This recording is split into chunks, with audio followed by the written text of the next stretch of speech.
Okay, so we're all about digging deeper into how people deal with breakups, right? And we're looking at this podcast episode today called Breakup Battles: Who Handles It Better?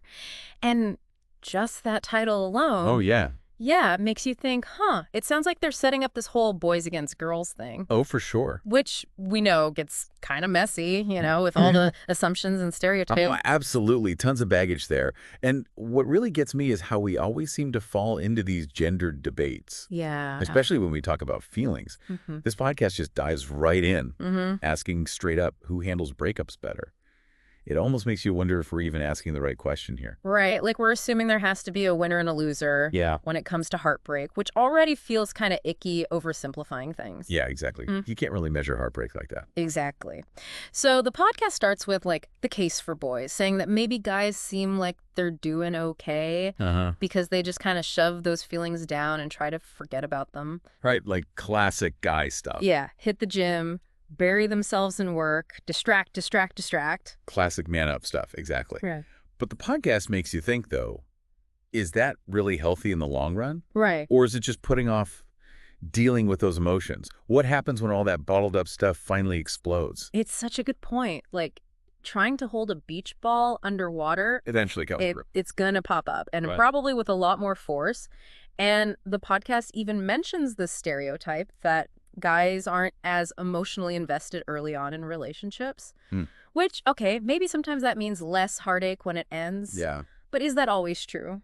Right, and it makes you think about how we even define emotional struggle in the first place, right? Yeah. Are we just looking at, the tears and the outward sadness, or are there other things going on internally that we're missing? Oh, totally. Okay, so then the podcast flips it and presents the case for girls, Uh-huh. suggesting that maybe women are seen as better at breakups because they're more open about their emotions. They Yeah. talk to their friends, cry, write in their journals. They really process those feelings out in the open. And there's actual research on this, too. Oh, really? Yeah, studies show that women often have these stronger social support networks, Makes sense. which are so important when things get rough. Yeah, It's like having a built-in safety net for your emotions. totally. Like a whole team of cheerleaders Yeah. and maybe a therapist or two, all rooting for you to get back on your feet. Absolutely. And the podcast even argues that because girls are, like, encouraged to be in touch with their feelings Yeah. from a young age, they might have this better understanding of their emotions and healthier ways of coping when they're adults. Right, which makes sense. But it does make me wonder if relying on that support so much could also have a downside? Oh, interesting. How so? Like, if you always have someone to lean on, do you ever really learn to stand on your own 2 feet emotionally? Oh, that's a really good point. Yeah, it's like the difference between getting the answer handed to you versus figuring it out for yourself. Right. Both have their value, but finding that balance between getting support and building your own strength seems important. Absolutely. It's all about that nuance. Yeah, And thankfully, the podcast gets that too. yeah, It recognizes that this whole boys versus girls thing is way too simplistic. right. They have this whole part dedicated to individual differences, how our temperament, past experiences, all that Mm-hmm. plays a huge role in how we deal with things, no matter what gender we are. Like assuming everyone with brown hair loves the same music. Exactly. Makes no sense. And they also touched on how our culture, our background, Mm. influences how we express those emotions and how we approach getting over a breakup. That's something we forget a lot, Yeah. Culture plays a huge role in what's expected of us, especially with something as emotional as a breakup. Oh, totally. And to make all this like really come to life, Yeah. the podcast has these sound bites from listeners. They asked people to call in and share their own breakup experiences, and it gets pretty real, pretty raw. Oh, wow.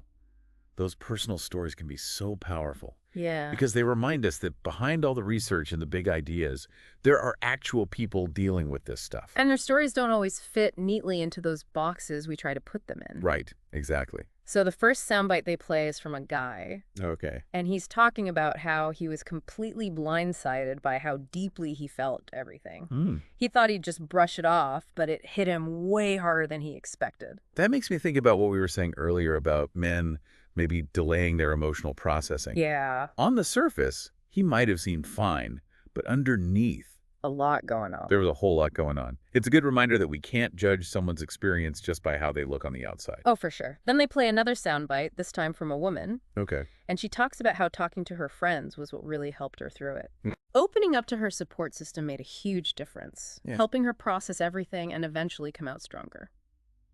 It's like she had this whole network of empathy and understanding to draw on. Absolutely. Her story really shows how powerful those connections can be when you're hurting. Yeah. It does also make you think, though, about that balance we were talking about, right? Mm-hmm. Between relying on others and building up your own inner strength. Right. When does support become a crutch, preventing you from standing on your own 2 feet, emotionally speaking? Exactly. It's a question worth exploring further. But I think maybe this is a good spot to pause for now. Yeah, good idea. We've covered a lot of ground in part 1. We have. From challenging those stereotypes to really digging into the complexity of coping mechanisms and support systems. It's been a great discussion so far. Yeah, definitely. And we'll pick right back up in part 2, where we'll delve even deeper into these questions about heartbreak, healing, and those all-important human connections. Looking forward to it. Me too. Stay tuned, everyone. Yes, stay tuned. All right, so we're back, ready to keep untangling this whole breakup battle thing. Yeah, for sure. We left off talking about the good and bad of relying on your support system, and I think it's worth mentioning that the podcasts we're looking at, they don't actually pick a winner Oh, interesting. in this whole boys versus girls thing. Mhm. They don't say one gender is better at handling breakups than the other. Which is good, honestly. Avoids that whole trap. Yeah, exactly. They conclude that it's way more complicated than that. Makes sense. Too many factors like personality, past experiences, even cultural norms. Right, like we were talking about. Exactly. So it's refreshing to hear them acknowledge that. It is. It's like they're saying, hey, ditch those stereotypes. Everyone experiences this differently. And they wrap up by saying it's all about finding healthy coping mechanisms that work for you, Okay. regardless of gender. Not about fitting into some mold, Yeah. but figuring out what actually helps you heal. So less about winning the breakup and more about just like getting through it in your own way. Exactly. Yeah. I think that's a really empowering message for anyone going through a breakup It is. because it puts the focus back on you, on taking care of yourself. Yeah, I like that. Like they're saying, hey, breakups are tough, no magic formula, but here are some tools Right. to help you find your own path. Exactly. And one of the coolest questions they ask is, if you could design the perfect support system Oh, wow. for someone going through a breakup, what would it look like? That's a really good question. Makes you think beyond those like surface level solutions Yeah, and really consider what helps people heal. it does. What would actually nourish someone emotionally? Would Yeah. it be a shoulder to cry on, someone to listen, tough love? Or probably a mix of all of that. Probably, right. Hmm? And it would be different for everyone, too. Oh, for sure. So it's like we're being challenged to create this custom breakup recovery plan, Yeah, taking into account all the unique needs of the person. I like that. And I think that's valuable even if you're not going through a breakup right now. Oh, actually. It helps us be more aware of like how complex human emotions are Yes. and how to support each other better. It's exactly. It's a reminder that empathy and compassion are so powerful, Yeah, especially when someone's hurting like that. for sure. And it also makes you think about the support systems you build for yourself, you know? Oh, yeah. Are you surrounding yourself with people who lift you up? Right. Do you feel comfortable being vulnerable with them? Those are such important questions. They are. So it's not just about having people to like party with. No. It's about those deeper connections. Yeah, people who are there for you through the good and the bad. Exactly. It's like having a safety net, It is. but also having people who challenge you to grow and learn. And that's what makes this whole conversation so interesting, right? Yeah. It's not just about breakups. It's about understanding ourselves and our relationships better. It's like peeling back the layers of all those expectations society puts on us Yeah, and getting to the heart of what it means to be human. I like that. To feel joy, heartbreak, all of it, Yeah. and to find that strength to keep going. Beautifully put. So as we wrap up this part of our deep dive, Okay. I want you to think about this. Who do you turn to when you're struggling? Good question. What makes them such a good source of support? And flipping it around. Yeah. What kind of support are you best at giving? Because in the end, it's about recognizing that we can all give and receive support. Uh-huh. And by understanding ourselves better, Yeah, we can create a more compassionate world for everyone. I love that. Even in heartbreak, there's an opportunity to grow, There is. both personally and as a society. Well said. And I think that's a great place to wrap up part 2. Sounds good. But don't worry, we'll be back for part 3, We will. where we'll keep exploring these themes of breakups, support systems, and all that good stuff. Looking forward to it. Me too. Stay tuned, everyone. All right, welcome back for the final part of our deep dive into breakups. Yeah, we've covered a lot of ground. We have been exploring how people cope, whether there's any truth to this whole breakup battle between genders. Really dissected that whole who handles it better idea, haven't we? We have, and I think it's safe to say we pretty much debunked it. Yeah, I'd agree with that. It's just not that simple. Definitely not.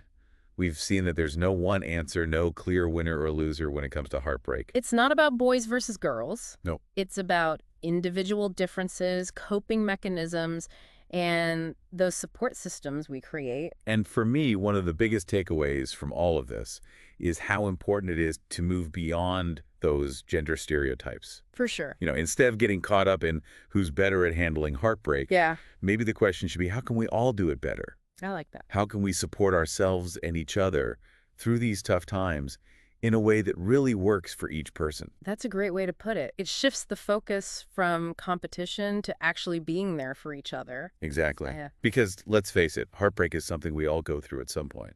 It's a universal human experience. And there's no right or wrong way to deal with it. Absolutely not. Some people need to talk it out, process everything externally. Mm-hmm. Others need to reflect quietly, maybe journal, find comfort in being alone. There's no one-size-fits-all approach. And that's something the podcast really emphasized, right? It is. It's about giving yourself permission to feel whatever you feel. Yeah, Without judgment, without comparing yourself to others. exactly. Whether you need to cry it out, dance it out, whatever works for you. Exactly. It's about figuring out what helps you process those emotions in a healthy way. Right, and remembering it's a journey, not a destination. There are going to be ups and downs, moments of sadness, moments of clarity. The important thing is to keep moving forward. One step at a time. Yeah. And having those people around you who get it, who support you. Yeah, whether it's friends, family, a therapist, having that strong support system makes a huge difference. It's like having a team of cheerleaders in your corner. Exactly, reminding you of how strong you are, even when you feel lost. Yes. And as we wrap up this deep dive, I want to leave you with this thought. What if we reframe this whole breakup battle thing as a journey of self-discovery? Ooh, I like that. Instead of comparing ourselves to others, what if we focus on learning from our own experiences? See heartbreak as a chance to grow stronger, become more emotionally aware, more compassionate. That's a powerful way to look at it, because in the end, that's what really matters, right? I think so. Not just in our romantic relationships, but in life overall. Absolutely. Well said. And I think that's a perfect note to end on. Yeah, it is. We've explored the ups and downs of breakups, challenged those stereotypes, and really emphasized how everyone's different. And hopefully this is giving you some useful insights to navigate your own journey through heartbreak. To find healing and growth. Exactly. So until next time, keep diving deep, keep asking questions, keep learning. And remember, you're not alone in this. We're all in this together. Thanks for joining us on the Deep Dive. We'll see you next time.